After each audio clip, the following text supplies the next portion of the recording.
You're good. Hey, what's up? It's your buddy Shano, IHW ring announcer, in-ring talent, and you are listening to the Unofficial Maritime Wrestling Podcast.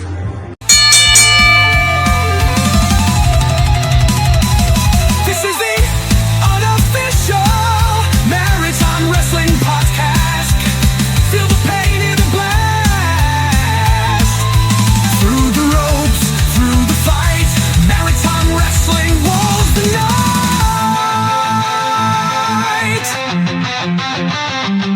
The past, the present, the future.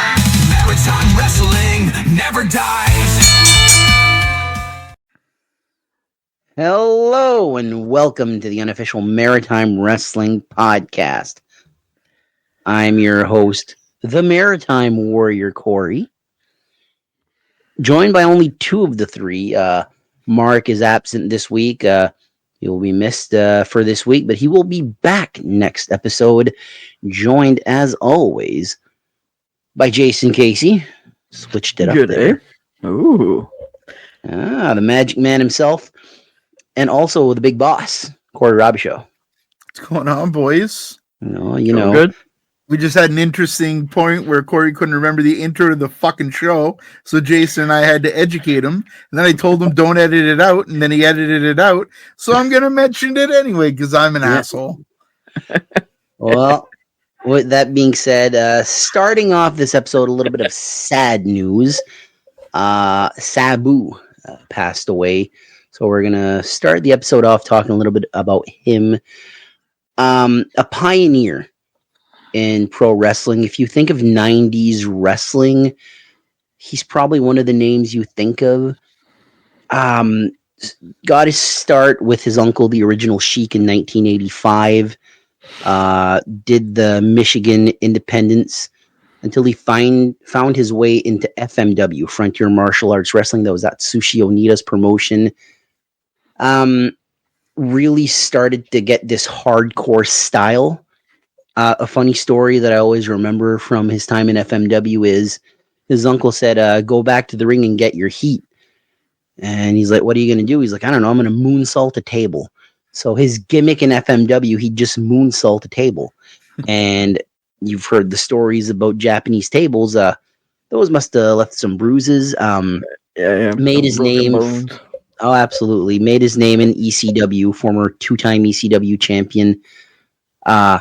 Triple Crown champion in ECW, tag champion, TV champion as well. Became the face of XPW for a while there, winning their title. Wrestled for WCW, wrestled for WWE. It's eerie because Jason did the math, and 23 days before his passing was his retirement match, and at 60 years old, he went balls to the wall.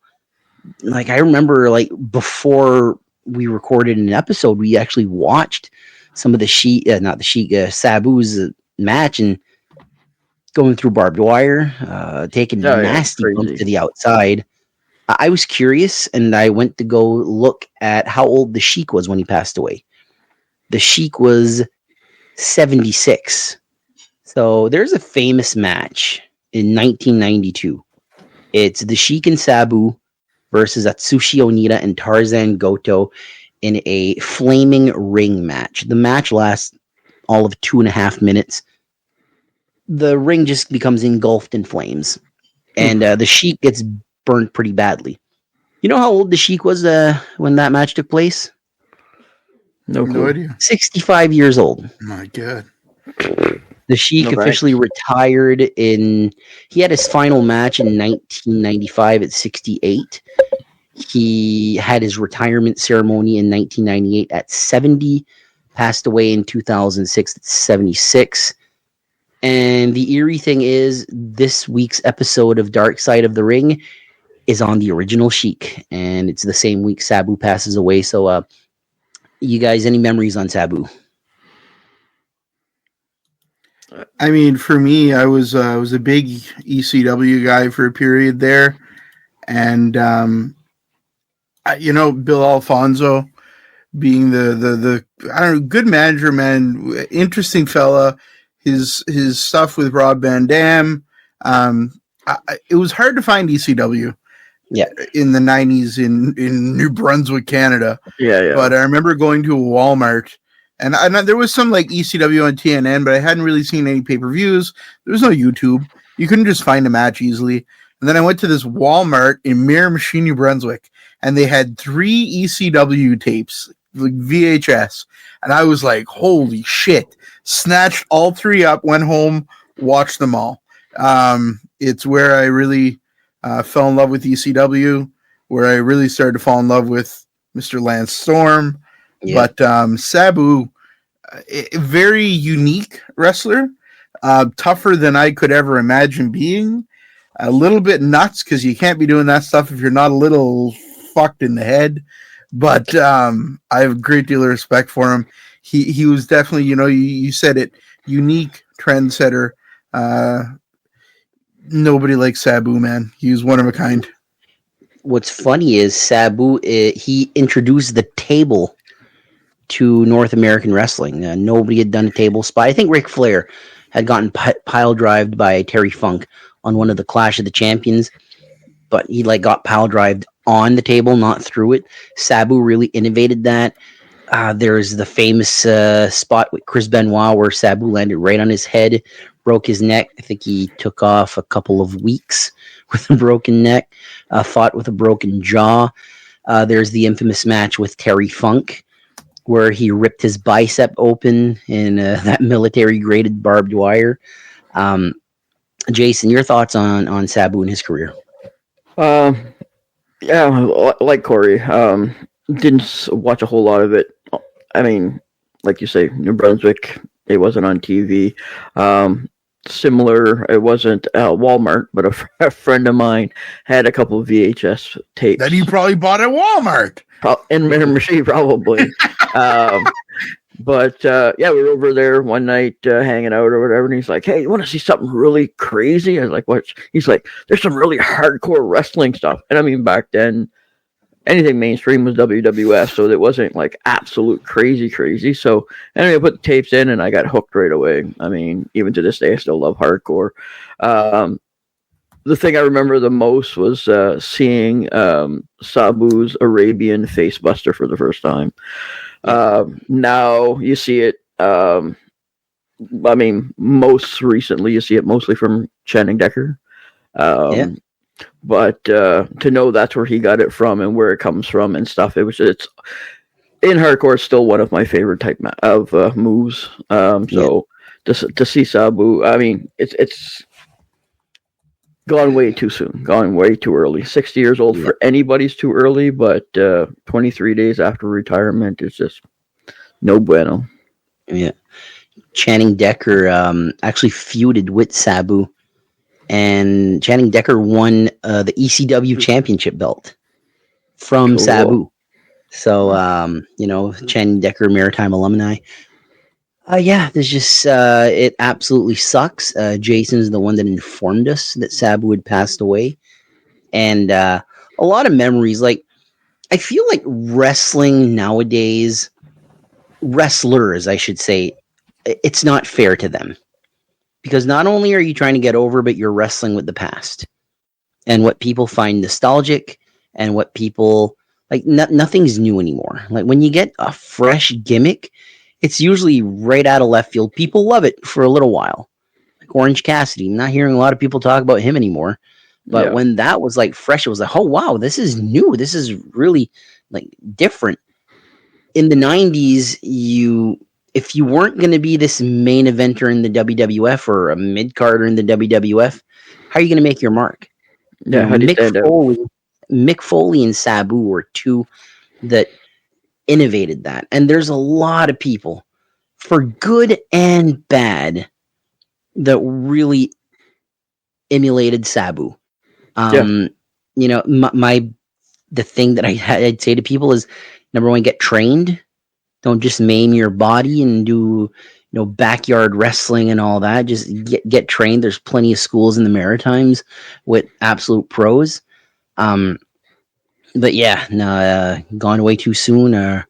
Rest in peace, Sabu. So with that being said, we're going to get into the news and notes from this past weekend. First off, we're going to start off with Dopetown Destruction 2, NBWA. We know the results of one match, and it is Kerry Killam beating Fantana to win the NBWA River Valley Championship. When we went to Miramichi, me and Corey and Mark, Corey looked at me and he said, to make these shows feel special, you got to switch a belt once in a while. Yeah. CCW just did that with Kerry Killam. It felt out of left field. It felt like it came out of nowhere. But Kerry Killam, who wrestles as a Chance White, I believe, in Red Rock Wrestling. Yep. So this, I believe, is just his second championship. He was tag team champions with Logan Green. I think he's going to make a fantastic champion. I think if Logan Green isn't locked in a feud right now with Spike Esty, I think he's tailor-made to take that belt. So your thoughts? Yeah. For me, Kerry Killam is the ultimate big man. Yeah. He's a you know what I mean, strong, big, tall, old school style wrestler. Putting a belt on him is a no-brainer. His gimmick is really cool as well. The whole property manager owns, you know what I mean, all the property that most of the wrestlers live on. So there's feuds there for days. So yeah, I think him and Spike had a few feuds in the past, so that could bring into something. Being a tag team partner with Logan, you flip the script and go against each other. Something could happen. So either or, I think there's always room for multiple storylines there. So I think it's going to be pretty cool to see where they take it. I'm glad that CCW went back, or NWA went back to Dopetown. Not gonna lie, it's one of my favorite rinks in the Beausejour Senior Hockey League, and I love when there's other stuff in those venues and those communities. So, props to the folks at the NBWA for going back to Dopetown. I wish we had more of the results from this show too, but Yeah. I'm glad with the Kerry Killam title switch. Like Corey said, I love seeing that on a little small spot show. Kind of cool, kind of different. Absolutely. We're gonna go forward with the last show that happened this weekend. So Logan Mania 3, presented by North Pro, and the reason we're doing this show next is because the show on Friday, both Corey and Jason were there, so we're gonna have a deep dive discussion about that one. But for Logan Mania 3 in a 4-way on the VIP, Evan Greenway beat Jason Boa, Joey White, and Ricky Mortis. Also in VIP, Sabotage beat AWOL. For the Women's Logan Cup, Ronnie Payne beat Crystal Moon. In the first scramble match, Rudy Lockhart beat Chip Chambers, Jax Williams, Ethan Knight, and Parkside. And in the second scramble match, Johnny DeLuca beat Dawson James, Hollywood Cole, Dylan Davis, and Kobe Christ. For the Ultimate Logan Mania Championship in a 3-way, Robbie McAllister beat Maniacal Moredas, I believe it's how it's spelled, and Justin Newhook. And the finals of the scramble matches for the Logan Mania Men's Trophy, Johnny DeLuca beat Rudy Lockhart. So for people that don't know, Logan was a young man that passed away. So these events are in his honor, I believe. In his honor, to help raise money for their organization that helps youth in the Bridgewater, Lunenburg area communities for sports initiatives, as well as like mental health and stuff. So, I mean, anything fundraising, especially for youth, support it all day, every day. And if North Pro's good enough to step up on and help out with that, this is their 3rd year. I applaud North Pro for doing that as well. Absolutely. No, yeah, I 100% agree. I think it's a great initiative. I'm glad North Pro and all the boys pop in there. I saw Dave Boyce was there as a spectator. That arena looked packed. Oh yeah, love to see it. It's a phenomenal card. I mean, I'm sure they had a great night for it, and I hope that continues far into the future. So we're gonna go ahead and go with the North Pro show on Friday, and we'll talk. We'll go back and forth between both shows because it's pretty much the same roster. But it was Anchored Vision, right? Anchored Visions. Oh, North Visions. Visions. So, You wanna North go Pro with, Anchored Visions. You want to go match by match again, Corey, or do you want to run the whole thing? Go match by match. I think it's a little less confusing for my old ass. All right. So on VIP, Ricky Mortis beat Joey White. You two were there. I can imagine this was just an excellent opener. That was a good opener. Ricky Mortis is getting so much better. Holy shit. I remember seeing this kid in Spring Hill, and I went up to him and I told him that after the VIP. I was like, dude, I remember seeing you last summer in Spring Hill. Like, this guy has gotten so much better. He looks confident. He looks comfortable. He does a little bit of some risky stuff, and there's a high probability of error when you're running up the ropes and doing stuff like that, but he pulls it off. I think this kid's, when I think back to seeing early Sabotage and early those guys, I think he's the future of Maritime Wrestling, much like Rudy, much like Joey. This was a really good match. It filled the role. It's not its fault that it wasn't the match of the VIP. Let's put it that way. Okay. Yeah. To echo what Corey says, Ricky is definitely getting better. You could tell that he was more comfortable in this venue. Rope walks to arm drags. So he had the ceiling height to be able to do that kind of stuff, running up the corner, jumping off the top rope. That kind of thing was really cool to see. The pop he's getting is crazy. Same thing, but not to leave Joey out of the equation as well. He is a fantastic wrestler. We were actually talking about that. I remember watching Joey when he first started to now with no gimmick to where he is now. His unbelievable night and day. His crowd interaction, his banter with the crowd as the heel is fantastic. Guys were yelling. He has 3 stars on the back of his shorts. Guys are yelling, "Those 3 stars, is that your Yelp review?" And he was just giving it right back at him. So it was fun to watch. Both guys are very vocal. One's very over. The other one is getting a lot of heat. So it was a good starting match. I agree with the crowd interaction for Joey. Like, he's just so comfortable with that kind of stuff, and he's a funny guy and a really good wrestler. You can't say enough. Joey's another guy that's, once again, the future of Maritime Wrestling, in my opinion. Somebody called him the cross between Justin Bieber and Shakira. That was a great line. I always looked at Joey White as the ultimate white meat babyface, and it's funny when you get a character like that, or a wrestler, I should say, you never realize that can make the best heel, and that's what he's proven right now. That he's got the pretty boy, great heel, bad guy gimmick down pat now, and it's great. Like, his run in Kaizen right now as the Kaizen champion has been excellent. Yeah, Ricky Mortis, what can you say about this guy? Just the creativity.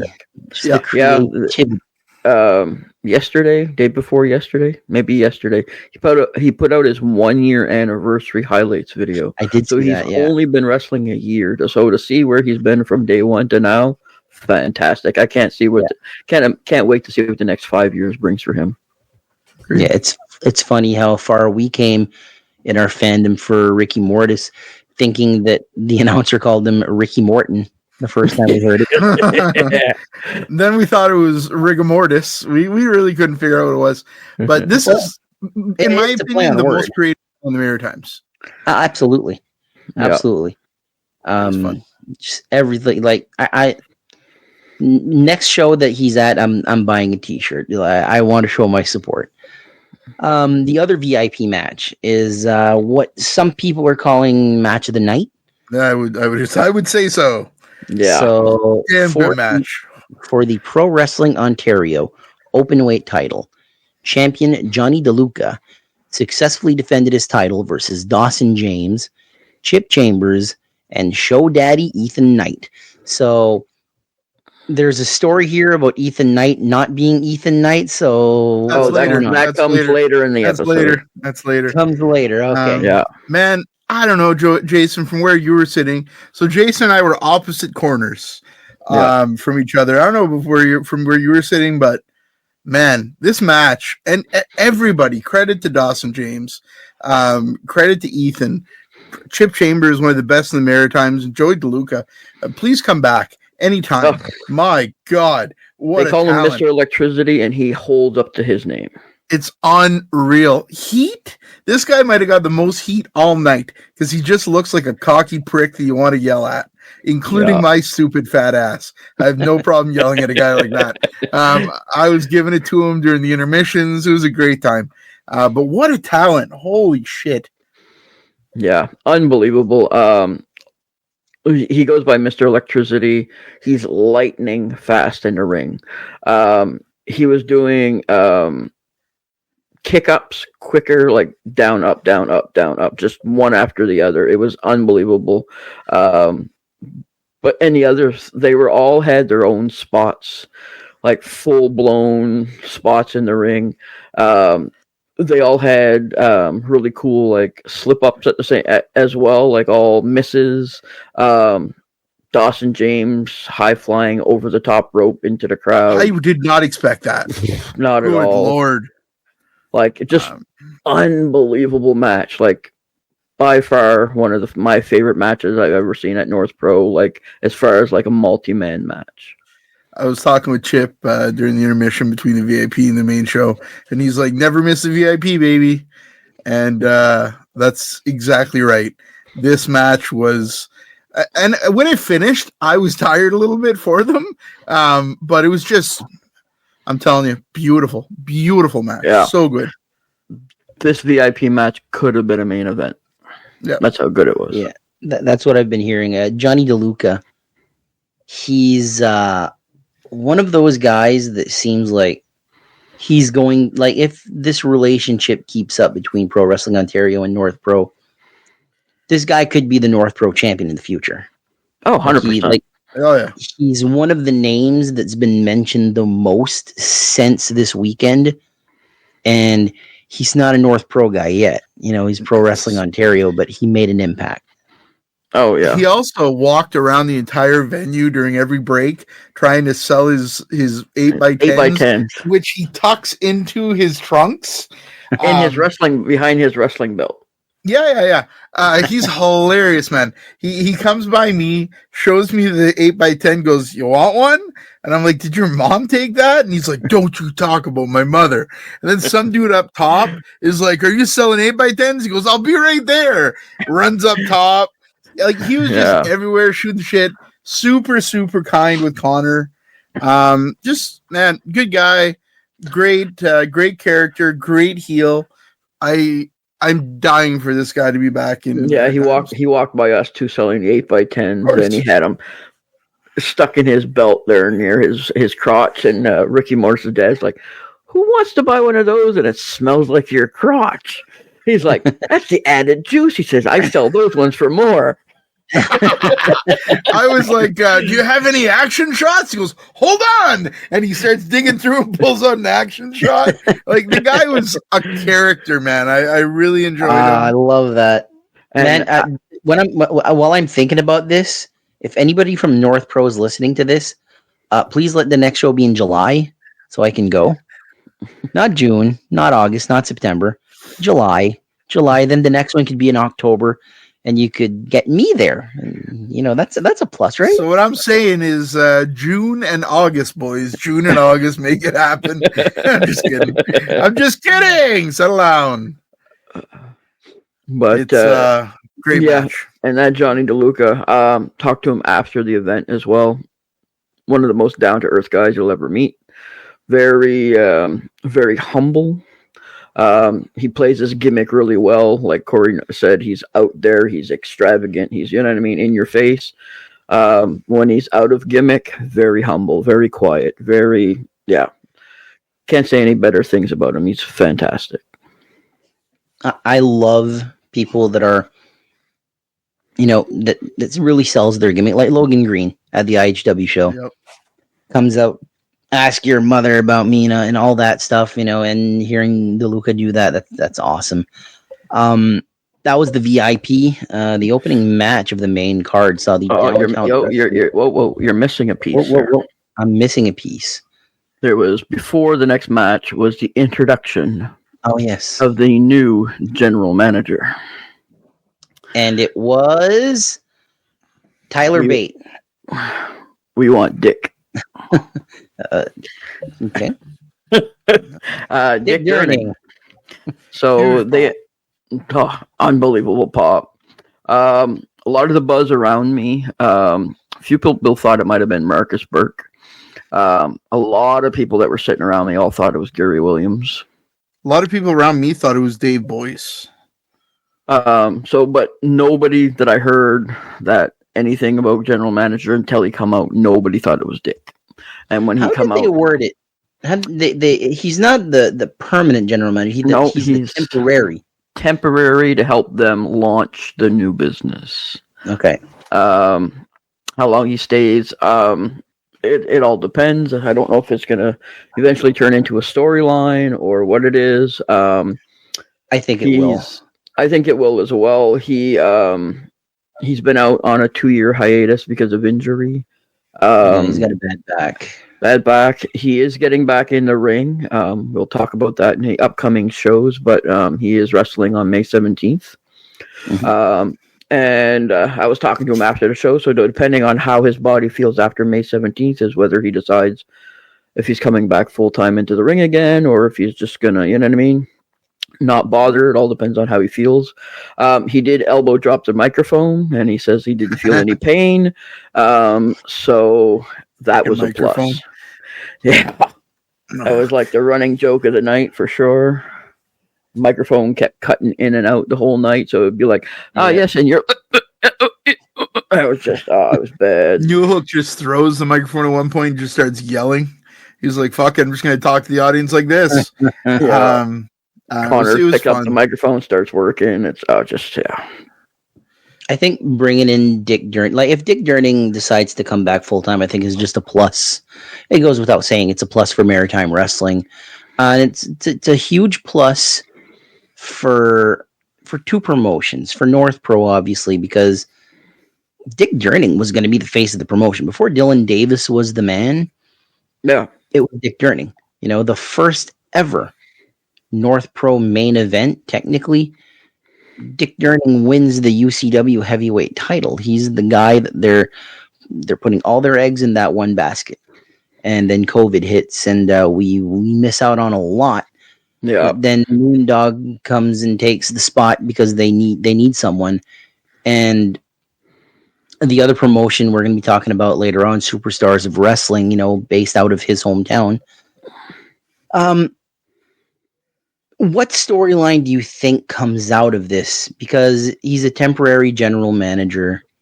So, eventually we're going to get a new general manager, and he's going to go through. I think he's coming back. I honestly think he's got that itch again. Yeah. We can talk about the storyline later because he does come out again later in the show. All right. I think that has to do with the storyline, but. All right, so we're going to go into the first match, which was another title match, the North Pro Downtown title.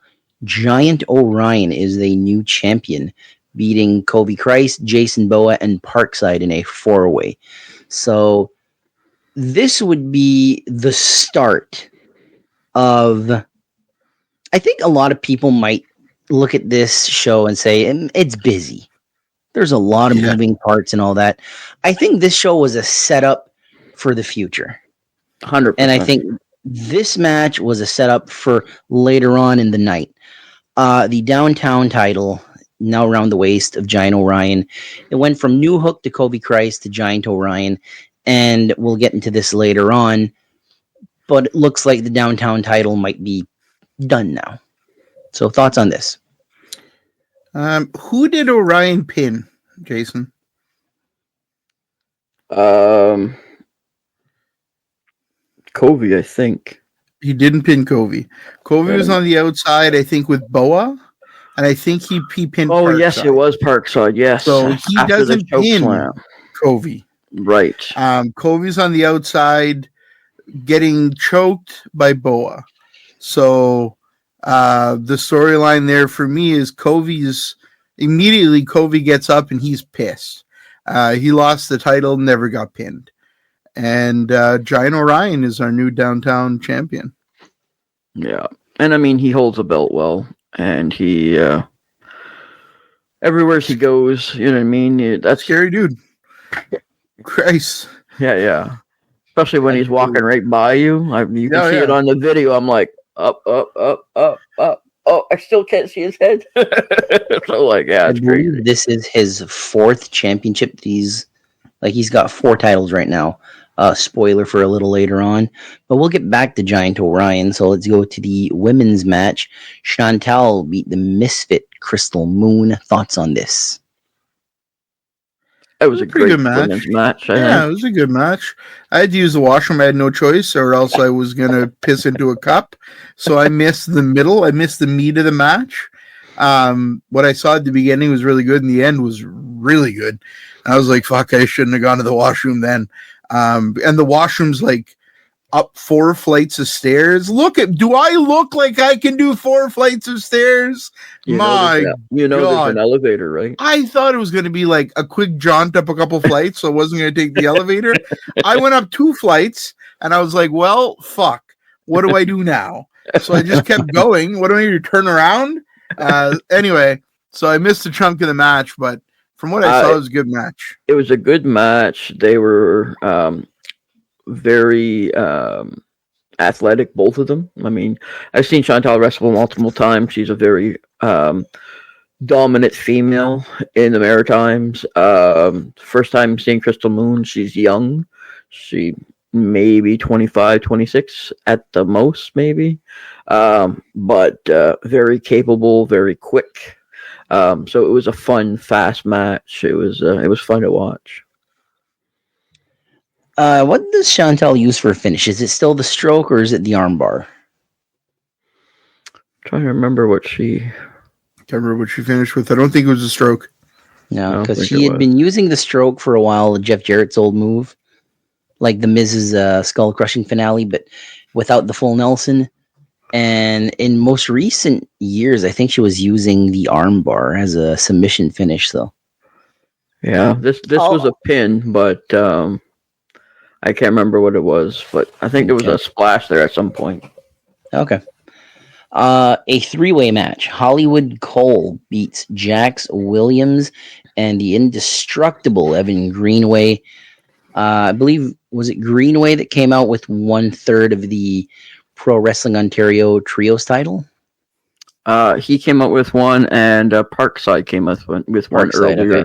Now, before this match started, Dickhead came back out to talk, I don't know, and then all of a sudden Hollywood Cole's music hits, so he comes out, and Ethan Knight, of course, is 2 steps behind him. So they come out, they get in. So prior to Dick leaving in North Pro, they were a trio that were going to form at one point between the 3 of them, called Above Average. So not with Ethan Knight, but with Charlie Hubley. Right, but now that Hubley's gone, Ethan is now his new, you know what I mean? Yeah. So for a while, they were calling them Dick's Pickles. There was a whole funny storyline behind it 2 years ago. So Ethan and Hollywood come out stating that, oh, Papa Dick is back. Woohoo, now they're going to book us matches. And Dick goes on to talk about that they spent the last year cheating their way to the top. And it was Cole and Evan Knight. And Ethan is like, no, my name is Ethan, not Evan. So they keep going on. That's the whole joke. Then it becomes Aaron Knight. And so it's going back and forth. So yeah, it was a really good segment that kind of led into the Cole's entrance to that triple threat. Yeah. But I think there's something down the pipeline that's going to happen where Dick will get involved either as a new faction with those two or possibly against those two if he doesn't give them what they want type thing. Yeah. So I think that's how it goes. One thing that's interesting about them, like it sort of got formed, but it was very short lived. That Above Average, that's a callback to the tag team name with Ryan Heath and Dick Durning. They were Above Average in XWA, and it's almost like I'm doing a series now on the Maritime Warrior called Unknown Factions. And some of these guys are just remembered. Like whatever they do in their career, they're always remembered for that. And with Dick Durning and Ryan Heath, it's kind of like that. They're remembered for Above Average. And it's something that just keeps on coming back. And for good reasons, it was successful. But them bringing that name back, makes you think, would it be that? Or would Dick bring in his old tag team partner, Ryan Heath? Yeah, I mean, anything's possible. And I mean, this generation of younger fans have no idea about Above Average from the past. So, you know what I mean? So if you can reuse it with the next generation, I mean, go for it. You know what I mean? If you can reinvent it and reuse it, go for it. Yeah. But yeah, so that went into a triple threat match. With Indestructible, Evan Greenaway, and Hollywood Cole and Jax Williams. Very cool match as well. Very Evan Greenaway reminds me of a young Kevin Owens. Okay. 100%. He's throwing his body around like crazy. Another one of those, telling you, when I saw Pro Wrestling Ontario coming in, I was like, this is going to go one of two ways. Either these guys are all going to be plugs, or this could be really good. It was really good. Yeah, man, they're an impressive crop of talent. But yeah, Greenway, very, very impressive. Kind of a bigger guy, and he's flying all over the place. I was like, this guy's athletic as hell. Yeah, he reminds me of, like I say, of a Kevin Owens, not as plumpy. Greenaway is he's shaped like a Dorito. He's literally triangle. His shoulders are really wide, smaller waist, really big barreled chest. But like Corey says, he's all over the place, jumping off ropes, diving off ropes, like just crazy maneuvers. Very cool. Same thing with Jax Williams. Very cool looking heel-ish. Almost like, to me, he seemed like a tweener type character. Yep. But very good wrestler. Great technical wrestler. He reminds me of like a young Covey, but just bigger muscles. So, yeah, unbelievable. And I mean, it's Hollywood Cole. He's like most over guy in the Maritimes right now. So that the three of them together was unbelievable. And Cole works so much. It's nice to see Cole working a couple of guys that he hasn't worked. So, and just Cole's so damn good, man. Holy shit. Matter of time before this guy gets a break somewhere. Oh, he has to. My God. Yeah. Hollywood Cole, what can you say about that guy? He is the man. Like, what's interesting about these cards, like both cards, you can see who's getting pushed. Like, it's clear as day what 2025 is going to look like for North Pro. And that's not a bad thing. That's a look at what they're going to do. Yeah. So next match, oh God, I'm sorry I missed this one. Scorched Eyes. Well, Scorched, whatever you wanted to call them. Scorched Eyes, baby. Scorched Eyes beat AWOL. Yeah. So Scorched Earth comes out. Well, AWOL came out first, and they did their little jaunt around the ring and gave everybody the finger like usual. And then Scorched Earth come out, and Oliver Hansen has his arm in a sling, and gets in the ring and cuts a promo in the ring saying that can't wrestle because AWOL ambushed him in the parking lot of the Holy Whale because he likes to go there after training to pick up a couple Skittle Sours. and they knew where he was, so they beat him up in the ring. There is a promo video on that on somewhere on Facebook. They slam his head, they slam his arm into the car door, so he can't wrestle. So they have to find a replacement. So Oliver Hansen says they didn't get a strong man, they didn't get an indestructible man, they got a human man. And then Human Man comes out. Fantastic match. Human Man is the funniest gimmick I have seen in a very long time. And Thad plays it so well. There was some guy sitting just to our left, and he goes, "Oh, I'm so tired of this gimmick. I'm so over it." I looked at Mark and I said, "I don't think there's anything in the Maritimes I'm less over than the Human Man shit. It cracks me up. He's so damn good, man. He's so charismatic. And he's funny. Like, he was standing, it was a tag team, so he was outside and in the corner waiting to get tagged in. And he's technically on the opposite corner of where Corey and I are facing each other. So he's on the opposite corner. And he looks at the crowd on my side and he goes, "I'm so happy they decided to bring me to Angie's." So the whole time he thinks that he's at Angie's. So after the whole match is done, Oni has him by the hand and he's pulling him through the curtain to help guide him backstage or whatever. And he's like, "Oh, I'm going for a lap dance." So it's like it's just like in character the entire time.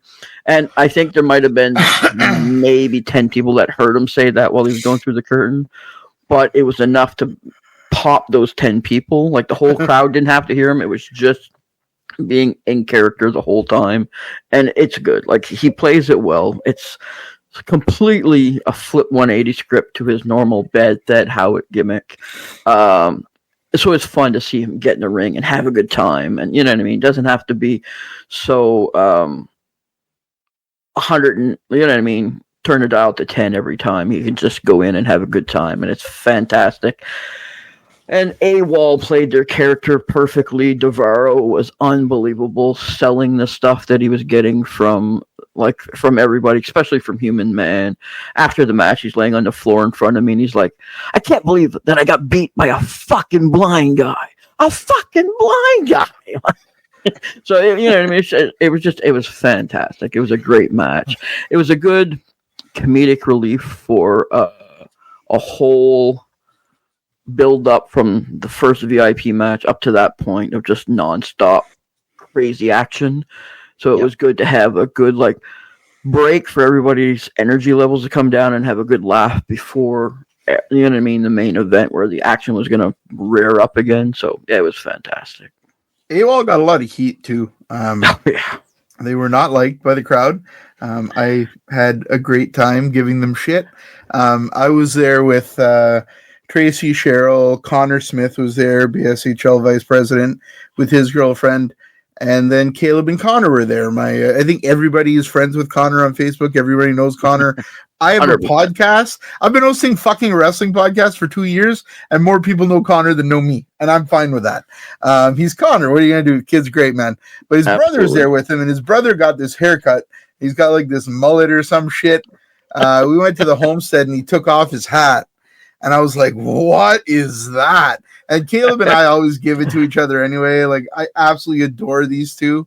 When you say you don't have favorite cousins, there's those two and their sister are definitely some of my favorite cousins. But fucking Devarro comes out and he's got some borderline mullet shit. And he gets on the corner in front of me and I go, "You stole his haircut." And I rip Caleb's hat off. And Devarro looks down and he goes, "He stole my haircut." I lost it. I was like, well played by Devarro. They gave me shit. They were in my corner. They gave me shit most of the match. I'm fine with that. Those fucking pricks. And I don't know. They got heat. They got heat from the crowd, and I'm glad because there's some good heels, man. There again, you talk about the future of Maritime wrestling. This is the future of tag team wrestling in the Maritimes, in my opinion. And there's a lot of good young talent on this card. I mean, and I've never seen Oni before. I've never seen Oni. I've never seen Oni in person.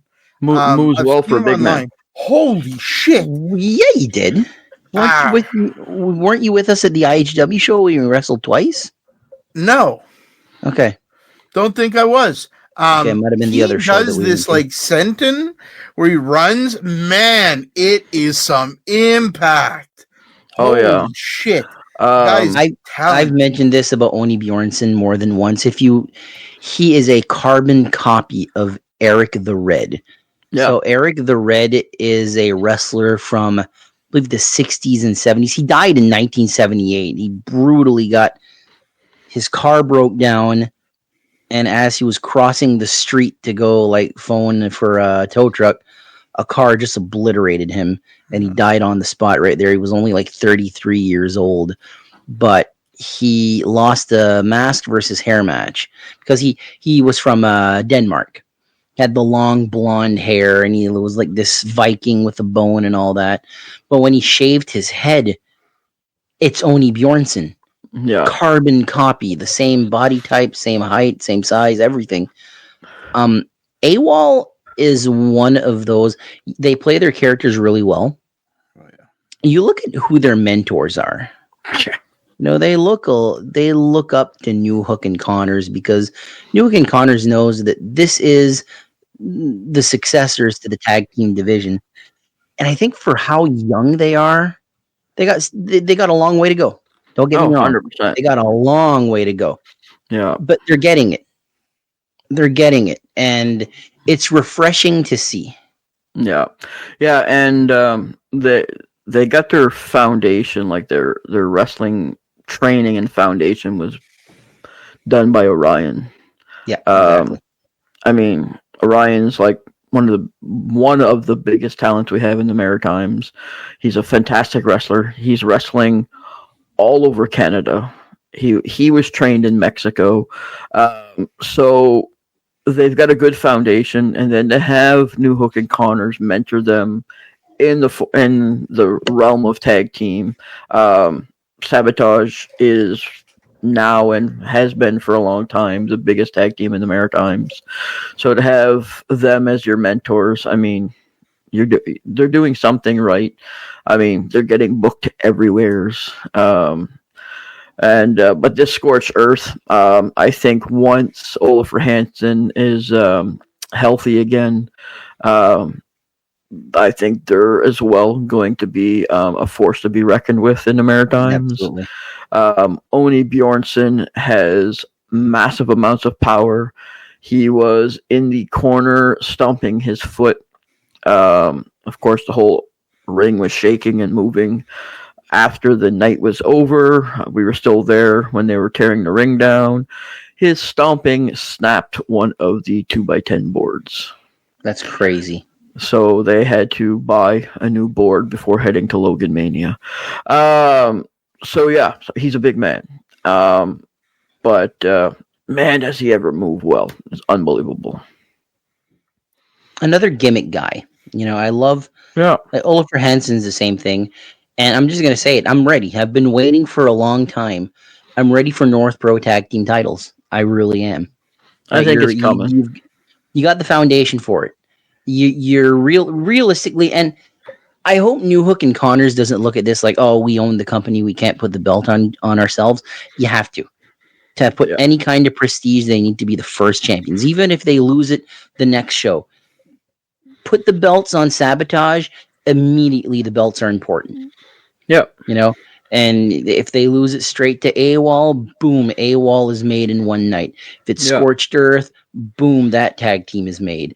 Yeah. If it's Hollywood Heathens, boom, they're made. They're already made, really. Yeah. It's just another notch on their belt. But right. But I mean, people can't forget that although Cody Uno Ocho or Little Blay is wrestling in Thailand right now, there's still the mutiny with Orion. We're going to get into Orion again in a minute. I think Orion's role is not going to be tag team. No, but there's always that possibility. There is, once his, spoiler alert, main event run is over. Let's get into the main event. Wait. One more thing. I'm going to give credit, which I don't like to do because his head's big enough already and I got to put up with this fucking asshole, to Mark the Mark. So I'm sitting next to Mark the Mark, and I don't have a ton of time to be watching a lot of wrestling, whatever. Honestly, I'm just a lazy prick, and I should be watching more of it. But I look at Mark, and I'm like, "Is that Hansen? Which one's that?" Without any hesitation, he goes, "Oh, that's Oni Bjornsson." I'm like, this guy wouldn't have known either one of them 3 months ago. Yeah. I want to give credit to Mark the Mark. Again, I don't like to do it, but right now I'm going to give him credit because he's been putting in the work and studying, watching a lot of Maritime wrestling, and he's learned a lot. So we brought in this greenhorn, Mark the Mark, who's pretty soon going to overtake me, unfortunately. He doesn't have that experience of the wealth of decades of Maritime wrestling, but he's putting in a lot of work to learn it, and I respect that. What's funny is from people from the wrestling industry, Mark seems to be the favorite out of all of us.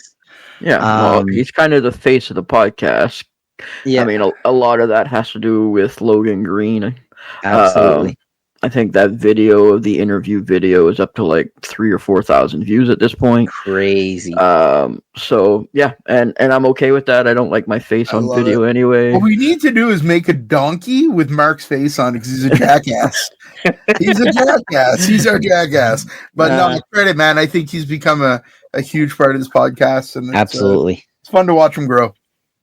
So the main event for the North Pro Championship, the Kid Rudy Lockhart beats Moondog Dylan Davis. So let's get into this part. And we'll get into the ending after. Yeah. So this match was just a regular match that ended up turning into a somewhat hardcore match because there's a couple doors that came into play. So the referee and Moondog went through a door, and then Rudy went through a door. And so there was a lot of back and forth. It was a fantastic match. Both of them put everything on the table. Go ahead, Corey. I'm sure you got something to say. Snug. Like, it was, you know what I mean by that? Like, it was hard hitting and everything looked, Jesus, that didn't feel like a wrestling match to me. Like, it had this extra aggression. The door stuff was great. The ref goes down. Young ref runs out to be there because Emily wasn't around. So our refs were Jesse and whatever the hell that young ref name is, Jason. Alex, sure. We'll call him Alex. Let's go with it. Jason doesn't know his fucking name. He's pulling a name out of a hat. Yeah, got Claude. I don't know. No, Alex. A good rubber boot. Young ref. Doing quite well for himself. But they told a story throughout it. And I don't think anybody expected Rudy to take it. Connor didn't expect Rudy to take it. I got video footage of Connor. I'll put a clip out on our thing of his face. Let me tell you, he didn't expect it. The entire time after the bell rang, he was like, for at least a good 5 minutes. It was so good, but he didn't think his Moondog was going to lose that belt. I mean, it was time. Yeah. I mean, we all know that, Moondog is going away for a smidge for reasons. Yeah. And I think it was time. I think this was really a cleansing show where New Beginnings. I think the first show in January was sort of like, all right, let's do this show. We're doing a show. We're not quite sure where we're going yet. And then for this show, they've got their Pro Wrestling Ontario relationship. And you're really seeing the foundation being built for what North Pro is going to look in 2025 and beyond. So what is the story here? Was there an explanation?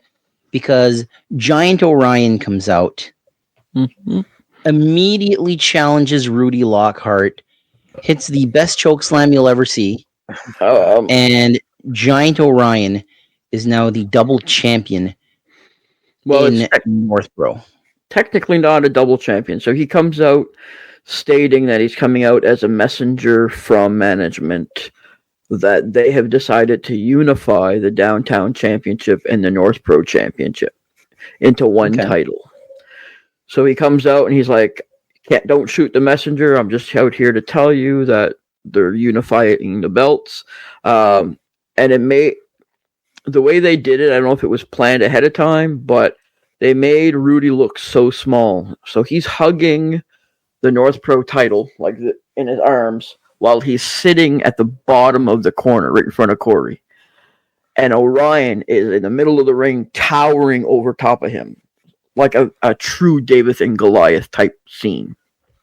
And Orion looks at him and just says, like, unfortunately for you, they're unifying the titles, and I'm here to be your executioner. And I want the match now. Send me a ref. So the ref runs out. They ring the bell. Orion goes to push him back into a corner. Rudy wiggles his way out, goes to do a move, and Orion grabs him by the throat. And everybody saw the choke slam, and it was 1, 2, 3. But very fast segment. But do I think Orion deserves a title? 100%. Oh yeah. Do I think it should have been done that way? Not sure. But yeah, I guess we'll have to see where it goes from here. Before Corey puts his 2 cents in, that's one of the questions I wanted to ask both of you is, could this have waited to the next show? Was it important? Because I until we see the finished product, because I know, Corey, you said, I don't know if I'm a fan of this. And on the look of your face right now, I think you're going to have a lot to say. But I understand the storyline they're going with. Okay. This is Bryan Danielson, or Daniel Bryan, 2013 versus The Authority. His back is against the wall. And in the role of Bryan Danielson is Rudy Lockhart. He's going to get the belt back. He's going to slay the giant at the end of the day. But for right now, universally, the heel champion usually does better than the babyface champion. Very rarely has the babyface champion, like this dominant babyface champion. It worked for Hogan, worked for Warrior, worked for Goldberg. Sorry, Jason. Worked for Mil Mascaras in IWA in the 70s. But rarely does, usually the babyface chases and sellouts everywhere. Yeah. Wins the belt, starts defending the belt, and the crowds aren't there because, like Cody Rhodes, he finished his story. Yeah. Could they have given Rudy a little bit of time with this? I'm not saying a title defense, but if there's a show in June or July, can he lose it there? You build up to that match, and you have literally this. To me, doing it this quick means that they have massive plans coming. Yeah, that's the only. Yeah, that's kind of where I'm at. If they did it this quick, there has to be something else on the pipeline that they're gearing up for, or else they would have left the belt on Rudy. So I think something big is coming. I don't know if the guys from Pro Wrestling Ontario have something to do with it. Does the belt get defended in Ontario, possibly? Do we see an exchange of North Pro's belt goes to PWO? One of their belts comes here. Who knows? But I think there's big things coming down the pipeline.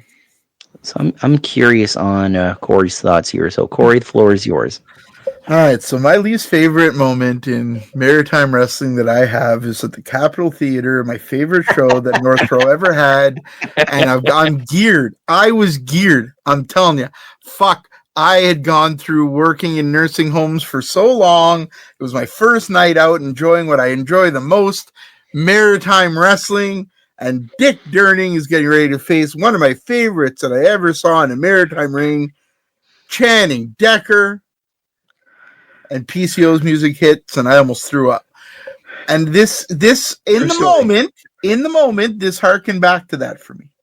When it happened, I was like, PC no, PC no. But then I calmed down and I thought about it, and I wasn't next to Mark anymore, so my day got better. I get it. I can see where this is going. Covey doesn't get a title defense for that downtown belt. Covey deserves a title defense. Rudy doesn't get a title defense yet. When Dylan comes back, he never got his title defense. There's a lot of story that can be told from this. I'm okay with it. In the moment, I was not happy. In the moment, as a wrestling fan, I was like, no, I wanted to enjoy this victory for Rudy. How cool is it that Rudy fucking Lockhart was the North Pro champion, even if it was just for a few minutes? Yeah. He's in that history. He's in that lineage. That's his biggest title win to date. So far, 100%. His first world title. Biggest titles in the Maritimes. And you can't take that away from him. You always say that, Corey. You can't take that away from him. Nope. Although fucking Orion took it away real quick.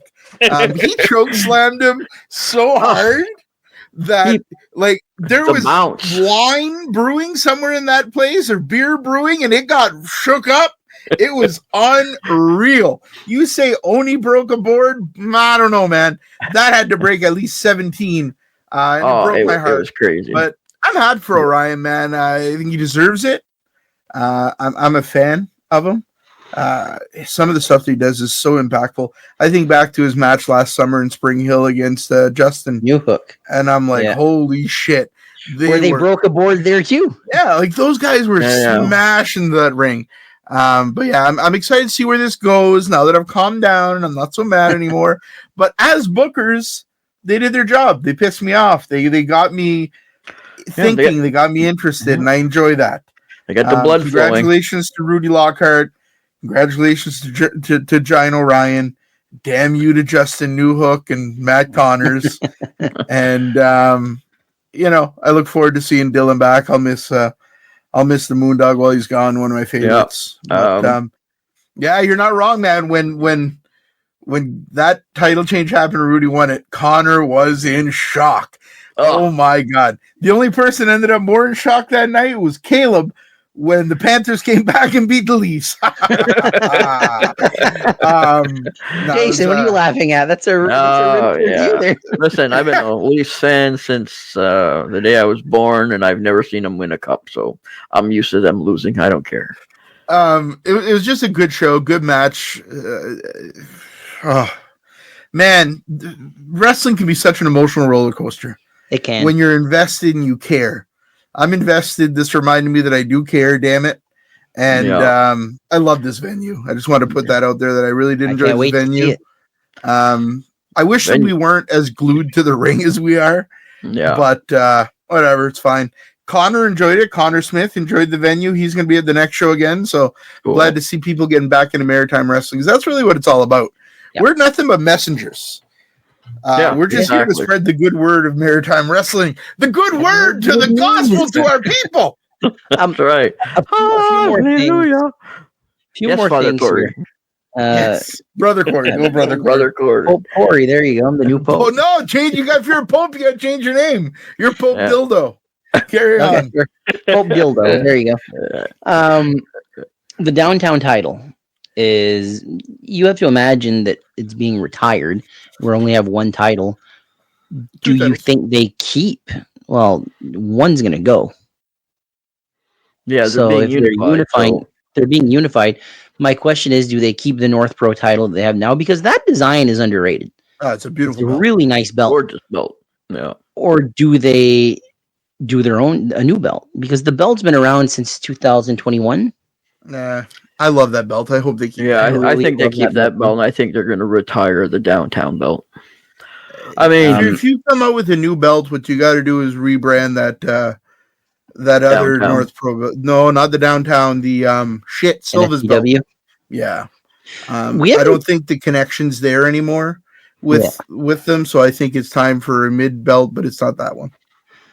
Like the last show, Silva was there. No, he wasn't, right? No. Was he there? Maybe. He wasn't there this show, but he was there the one before. So did he have the NSPW Maritime title with him?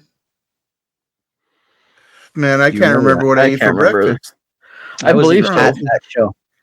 I believe Because so, but it's one I of don't- these things where I don't Yeah. think it was defended, but I it believe was he not. had it. It was not defended. It's one of those things for me that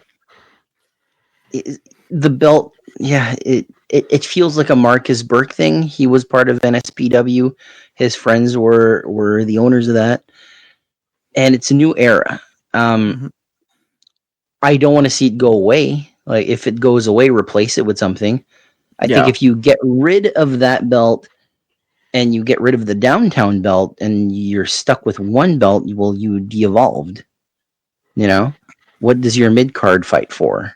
You know, it's like bringing in tag team titles. This is something for your tag teams to fight for. Yeah. You know that.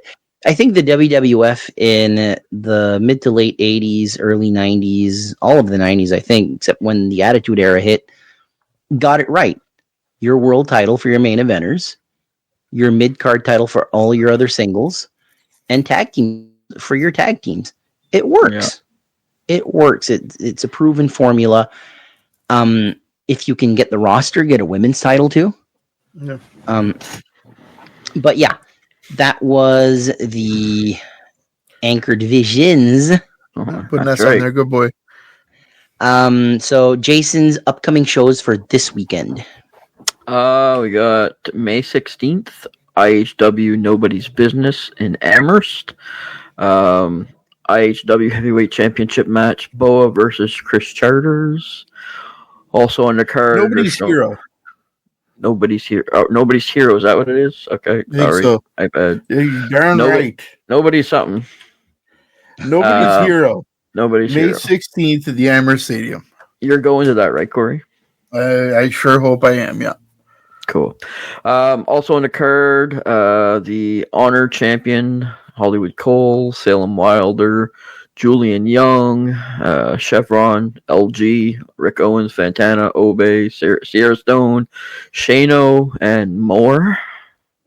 So funny thing, I checked on Cage Match, and Cage Match is listing the Honor title as a continuation of the TV title. So according to Cage Match, I don't know what IHW has to say about this, but this continues Cole's championship uninterrupted. Okay. And also on May 17th, there's two shows. One in St. John, Superstars of Wrestling at the Hillcrest Baptist Church. As we mentioned earlier, Dick Durning is returning to in-ring action that night.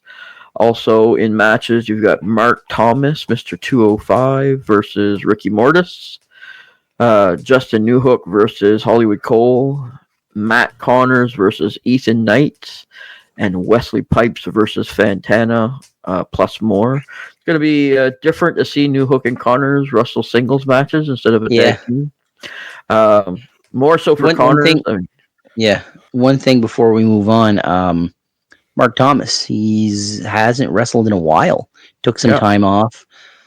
Fans might remember him more famously as James Liberty of IHW fame, former IHW TV champion. So glad to see him back.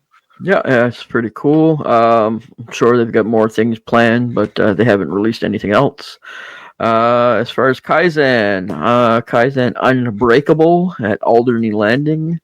There's only a couple matches that they've announced so far. They have a number one contenders match, which is a 6-person elimination scramble. So Pratt Industries, Ian Pratt, Justine Ward, and Ryan Schimmel, Bobby Boyette, Kofi Christ, and Sebi are all part of that elimination match. Should be interesting having 3 people under one faction wrestle an elimination match. And then Jason Boa versus Joey White for the Kaizen Championship in an I Quit match. So that'll be fun. Jason Boa with his choke might be choking out and becoming a new champion possibly. So Joey White is the heel here, right? I'm not sure. I think so. I think they're a heel and a tweener is, I think, what Yeah. they're going. Yeah. I'd be okay with seeing Boa with the title again. Oh yeah. I mean, he's such an underrated wrestler in the Maritimes. He looks like $1 million. He does. He wrestles like $1 million. So any promotion that puts a title on him would be winning in my books. Absolutely. And that's all we've got for this weekend. All right, so we're going to go to our fan question of the week. Jason, what is the fan question of the week? It was submitted by someone, Russell Pickering. He's somebody that listens to us on Spotify from the United States. From the States? Jeez. From Virginia. Pretty awesome. Yeah. And he said, what do you guys think about the current state of your maritime wrestling scene?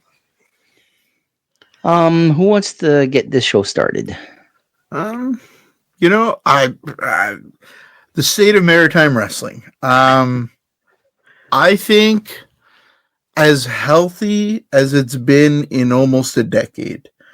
Was it a little bit bigger in the mid 2000s? Maybe, but I think it's more stable now, if that makes sense. Yeah. It might have hit a peak then with Wrestle Center with some other stuff, but I feel like there's a lot of stability with the promotions that are currently there. You think about ECPW, you think about IHW, North Pro, and UCW being your pillars, and then your Kaizens and all the other promotions, your CCWs. Red Rock is still around. Red Rock is a massive promotion. And then you've got some new people coming through, you know. You look to St. John, you look to IPW. There's a lot of new breeds there. There's a lot of really, really good up and coming promotions, and obviously you can't forget about the stuff in Northern New Brunswick. I think it's as healthy as it's been in a long, long time as far as stability. Everybody's not going to fold, and people are left with nowhere to wrestle. Yep. And guys can work pretty much full time right now in the Maritimes, which is absolutely insane. Hollywood Cole's proving that can work. Yeah. It's a great time. I think not only do we have some of the best talent that we've had in a long time, we have some of the best referees in the country and some of the best referees we've seen in the Maritimes in decades. I think back to the Frank Parker days would be the last time we had refs that are this caliber, this quality. And these spot shows that Boyce puts on and that CCW has been doing under the NBWA brand, and then North Pro popping up here and there. And I think that's going to be happening more and more now. I love it, man. I love seeing a show in Doak Down, New Brunswick, and a show in Spring Hill, a show in, random small. And just, yeah, because people, that kind of wrestling fan isn't going to travel to a wrestling show. That's right. When it comes to their neighborhood, they're going to go. And then they're going to see the LGs, and they're going to see the Justin Newhooks, and they're going to go, holy shit, there's a lot of talent in the Maritimes right now. And then maybe you convert a few of them into some pretty hardcore wrestling fans. So I think for multiple reasons, this is as healthy of a state of maritime wrestling as I've ever seen in my life.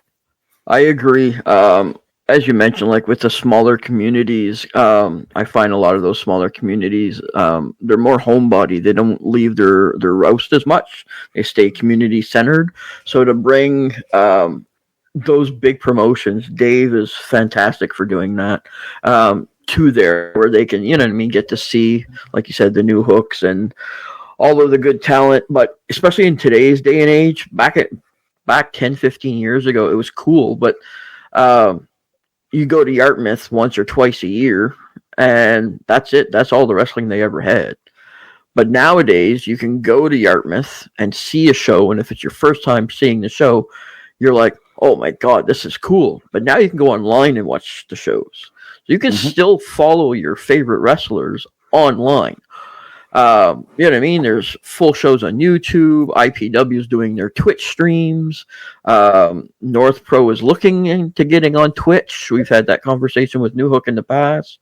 So it's cool to see, like, you've got the communities, you've got the cross promotional partnerships going on now that New Hook's with Pro Wrestling Ontario. You've got guys that are wrestling multiple promotions, not just one territory anymore. They're cross. You know what I mean? New Hook's wrestling in New Brunswick. He's wrestling this weekend. He's wrestling in St. John for the first time for Superstars. So there's a lot of like more friendly environments. They're not just one roster, one territory. That's it. Nobody's going anywhere else. There's a lot more of that. So yeah, I think it's healthy. Is there still room to improve? 100%. We need a bigger women's division across the Maritimes. Training right now. We've got the River Valley Athletics Club out of Fredericton, Kaizen in Dartmouth, Far East in Newfoundland, Maritime Wrestling Academy here, but they're on hiatus, looking for a new location until the fall. So, yeah, I mean, it's cool. I like seeing the new up-and-comers. There's always new development. We're definitely going in the right direction, for sure. I think that to talk about today's Maritime Wrestling, you clearly have to talk about the past. And Emile Dupree he's the father of Maritime Wrestling, simple as that. He's not just Renee and Jeff's dad, he's Maritime Wrestling's dad. And to see, like, you go to an old timer and you say Grand Prix Wrestling and they'll go, the claw. So they'll talk about Killer Carl Krupp and they'll talk about the Cuban Assassin. You know, anytime that you walk into a workplace and you got a big bushy beard, they'll be like, oh, look at the Cuban Assassin coming in. Yeah. You know, it's entrenched in maritime history. You know, that era of Maritime Wrestling. You don't have this era of Maritime Wrestling without that era of Maritime Wrestling. Exactly. But it goes beyond, there was a lot of growing pains. Let's not forget that 1993 to 1996, there was zero Maritime Wrestling promotions. Zero. Yeah. Grand Prix closed its doors in 1990. Maritime Championship Wrestling in 91 changed its name in 92 to Canadian Championship Wrestling, and they were just done. The industry had changed. Territory wrestling didn't exist anymore. Grand Prix came back in 97, and it was territory wrestling again. And it was companies like Mainstream Wrestling and Real Action Wrestling. I think I just want to climb up a hill and scream to Maritime Wrestling fans to go look for some Real Action Wrestling, because I think that's where, like, Rene Dupree wanting to wrestle and Grand Prix getting started up again is a massive deal. Real Action Wrestling was a hope for the future. They're on TV for the first time since 1992. We interviewed him last week. Wildman Gary Williams. That's his peak era. 2000, 2001, 2002, 2003. You know, Brody Steele, who was Kingman at the time, or as Mark called him, the Kingsman. Cowboy Mike Hughes. Like, you watch these guys come out later on in IHW and UCW and Red Rock Wrestling. Their claim to fame is Real Action Wrestling. Yeah. Then we get into that fizzles out. So then IHW picks up where they left off. And now, in hockey terms, you're in a full-blown rebuild. Yeah. And the rebuild takes a long time. But you have some shows that are just... Some of the best memories I have is going to an IHW show. Titus versus Julian Young. All these matches. The 2010s really picked it up. Really, really picked it up, and they're on Bell Community 1, and they're on TV again. And, you know, we get pretty much what we have right now, but I think now it's surpassed that. But we're trending in the right direction. COVID hits. COVID-19 hits, and just there's a pause on everything. But it's the old saying, how can I miss you if you don't go away? People clearly missed Maritime Wrestling. And for the crop of talent that came in, like post COVID-19, even if they had already started and all that, You look at, like, in the short, 5 years since COVID hit, there's a lot of change in maritime wrestling. Some good, some bad.